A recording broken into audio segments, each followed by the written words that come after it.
Ако имате псориазис, екзема или акне и вече сте пробвали какво ли не, време е да видите промяната, използвайки маслото от шипка. Маслото от шипка е богато на различни полезни съставки, които имат благоприятно въздействие върху кожата при проблеми като акне и псориазис.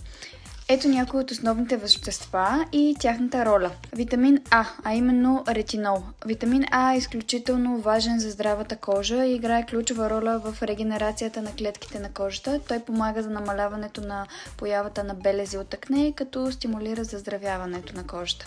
Друга съставка е витамин С. Той е силен антиоксидант, който помага за защитата на кожата от свободните радикали, които могат да причинят увреждания и стареене на кожата. Също така може да помогне за ускоряване на процеса за заздравяването. Съдържа и витамин Е, който е един мощен антиоксидант, помага за хидратацията на кожата. Също така може да има и антиинфламаторно действие, което е полезно при различни кожни проблеми.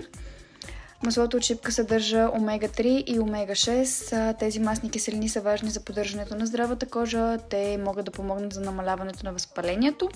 Също така съдържа и линолова киселина, която масна киселина счита за една от основните витамини, отговорни за поддържането на здрава кожа. Всички тези съставки в маслото от шипка допринасят за неговите благоприятни свойства върху кожата и за защитата й от различни проблеми. Аз ви препоръчвам маслата от Балевски и Киров, защото знам как точно се преработват. Шипката се преработва при така нареченото студено пресоване, т.е. при ниска температура, за да се запазят всички тези полезни съставки.